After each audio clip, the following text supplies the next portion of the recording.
Voilà, nous sommes à l'hôpital Génico. Nous sommes à l'hôpital Génico avec un cas d'urgence. La maman a eu un accident avec son enfant. Elle est déjà décédée dans la voiture. Voilà l'enfant ici à l'entrée. L'enfant ici à l'entrée, personne ne veut prendre cet enfant en charge. Vous-même voyez ce pays. Voilà l'enfant qui est en train de partir dans un centre d'urgence. L'enfant est là, personne ne prend en charge. Là voilà, on appelle le chirurgien, on appelle Washington. Voilà l'enfant qui est en train de mourir. Personne ne veut s'organiser. C'est ce pays-ci qu'on veut, n'est-ce pas? C'est le pays-ci qu'on veut, n'est-ce pas? Si cet enfant meurt, vous allez confirmer. Voilà l'enfant qui a Covid. Elle respire. Elle respire. Hôpital Génico de Yaoundé. Hôpital Génico de Yaoundé. La maman est décédée. Voilà l'enfant qui respire. Ils sont incapables de prendre cet enfant en charge. Voilà la réalité de ce pays. Voilà ça. Confirmez ici là. J'ai dit que l'enfant, si personne ne va sortir là-dedans. Hein? Personne. Voilà un hôpital de référence. Témoignez. On forme les médecins, on forme ceci. Un cas d'urgence arrive. Un petit enfant, on va appeler le chirurgien. Vous prenez l'enfant, chaque fois, appelez le chirurgien. N'importe quoi. Si c'est votre enfant, vous allez laisser. Vous allez appeler le chirurgien. Foutaise là. Voilà ça. Voilà ça. Voilà ça, l'enfant est en train de partir. Voilà l'enfant qui est en train de partir. On appelle le chirurgien. On appelle le chirurgien. Appelez votre chirurgien. Mais je vous jure que si cet enfant meurt, vous allez sortir sans les pieds cassés. Voilà l'enfant qui respire. Voilà l'enfant qui respire. Il faut appeler le chirurgien. Hôpital de référence, bon cul. Voilà ça, vous-même témoignez. Ça fait déjà 19 minutes. Près de 10 minutes, nous sommes là. 10 minutes, nous sommes là. Voilà un enfant qui va avoir un accident. Non, madame. Non, arrêtez, arrêtez. Arrêtez vos histoires là. Arrêtez vos histoires là. Arrêtez ça. Je filme. J'ai le droit de filmer. J'ai le droit de filmer. Occupez-vous de cet enfant. Sa mère est décédée. Arrêtez de filmer. On vous a fait pour ça. Vous sauvez la vie. Il faut appeler le chirurgien. Vous racontez quoi? Appelez le chirurgien. L'enfant s'il meurt, vous allez vous sortir les pieds cassés. Je vous dis la vérité. Voilà ça. Hôpital Génico. Voilà ça, les voilà. Les voilà. Formés pour ça. Les voilà tous. Et ça, elles sont en train de fuir. Les voilà.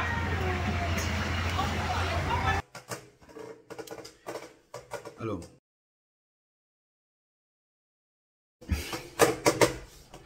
Nous avons vu tous cette vidéo devenue virale qui parle de la prise en charge d'un bébé accidenté dans un hôpital de référence dans la capitale du Cameroun. L'hôpital gynéco-obstétrique et pédiatrique de Yaoundé, qui est un hôpital universitaire. Nous allons parler de cette vidéo, de la prise en charge et du contexte de politique générale de la santé publique au Cameroun. Ma vidéo ne s'adresse pas aux Camerounais. Ma vidéo s'adresse aux Africains qui nous regardent et qui regardent le continent. Je tiens déjà à rappeler aux Africains que je suis à Abidjan. Je suis dans un contexte où aujourd'hui, nous, les Ivoiriens, ou nous, les amis des Ivoiriens, la belle famille ivoirienne, nous sommes mobilisés pour garder chez nous la Coupe d'Afrique que nous avons organisée magistralement. Mais, comme tout bon Camerounais, tout bon citoyen du continent qu'on appelle le Cameroun, on est toujours prêt à faire un dépassement de fonction ou alors à faire des heures supplémentaires. Nous, les médecins, nous sommes obligés de faire les heures supplémentaires de médecine. C'est pour ça que je ne peux ne plus voyager avec ma blouse de médecin. Car à tout moment, je peux être amené à sauver des patients camerounais victimes d'une mauvaise gouvernance générale. Mauvaise gouvernance d'un monsieur, d'un vieillard de 95 ans qui a passé toute sa vie à se soigner à l'étranger, à se soigner en Suisse, à finir l'argent du gouvernement, enfin de l'État camerounais, en laissant exsangues les hôpitaux. Les hôpitaux dits parfois de référence, les hôpitaux universitaires, mais qui n'ont d'universitaire que le nom. des hôpitaux où il n'y a rien, où il n'y a pas le matériel, il n'y a pas d'équipement, où les gens sont souvent pas bien formés. Oui, parce qu'au Cameroun, on ne forme pas bien le personnel médical. On sait pourquoi. Il faut surtout pas en parler. Quand vous décriez ça, vous devenez un potentiel Martinez Oko, ce journaliste camerounais qui a été assassiné pour avoir dénoncé le vol de l'argent public. Une commission d'enquête diligentée par un chef d'État qui on ne sait même pas si c'est lui qui dirige encore. Et donc, au lieu d'être juste en maillot de Côte d'Ivoire, je suis aussi en blouse. Je mets ma blouse pour vous analyser ce phénomène. Voilà donc un bébé transporté dans des conditions qui ne sont pas des conditions normales. Parce que normalement, on transporte les urgences en ambulance ou en SAMU. Mais le SAMU n'existe pas au Cameroun, en pratique. En théorie, oui. Les ambulances n'existent pas. En théorie, oui, mais en pratique, non. Parce que les ambulances sont toujours en panne gâtée. Et quand il y a même des ambulances qui roulent, mais à l'intérieur, il n'y a pas d'équipement.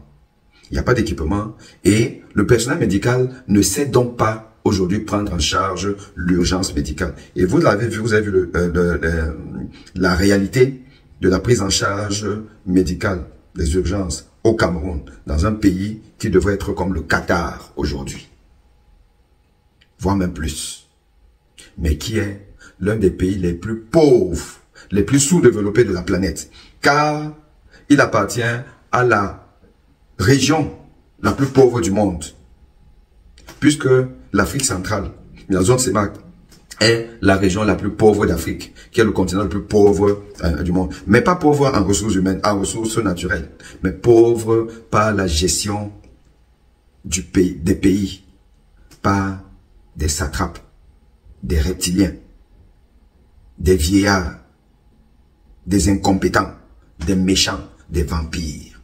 C'est de ça qu'il s'agit. Parce que là, c'est la vampirisation d'un peuple.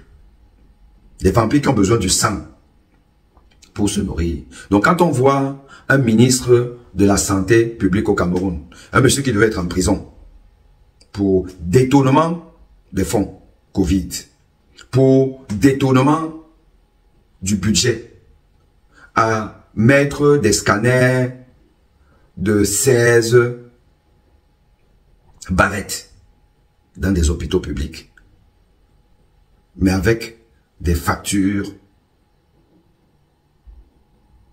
qui normalement achèteraient des scanners de 128 barrettes. Voilà le Cameroun. Donc voilà un ministre qui vient nous dire qu'il y a une enquête qui est diligentée. Depuis quand les enquêtes aboutissent au Cameroun? Depuis quand? On va faire quoi? On va rien faire. Parce que c'est ça qui est ça.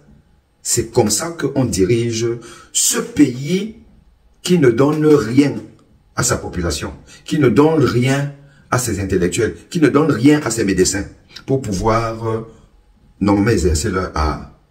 Et donc du coup, les gens se barrent à l'étranger. Le nombre de Camerounais en Côte d'Ivoire, le nombre de médecins camerounais venus se former et qui restent, on n'en compte plus. Ils sont pleins. Ils sont pleins au Sénégal, ils sont pleins au Mali, au Niger, partout en Afrique. Les Camerounais sont là-bas, mais ils ne sont pas chez eux.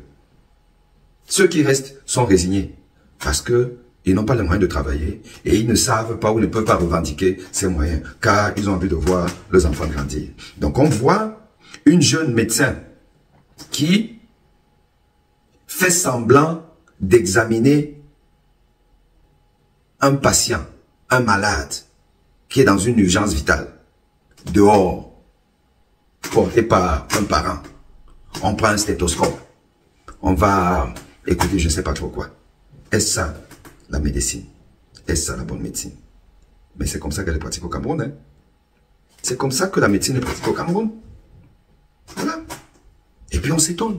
Et maintenant, on va parler de ce monsieur qui criait et qui était menaçant, qui disait que si le bébé s'y meurt, vous allez me sentir. Qui? Il s'adresse à qui? Qui va le sentir?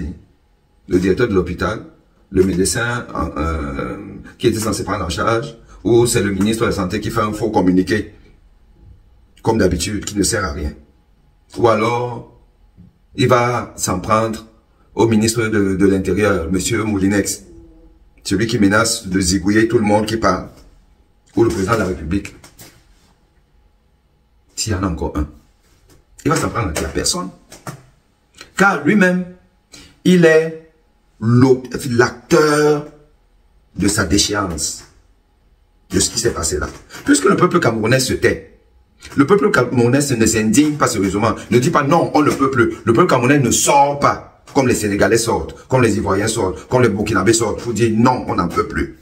Le peuple camerounais veut voir ses enfants grandir. Quels enfants? Puis ce bébé-là, sa mère est morte. Donc sa mère ne va pas le voir grandir. Ouais.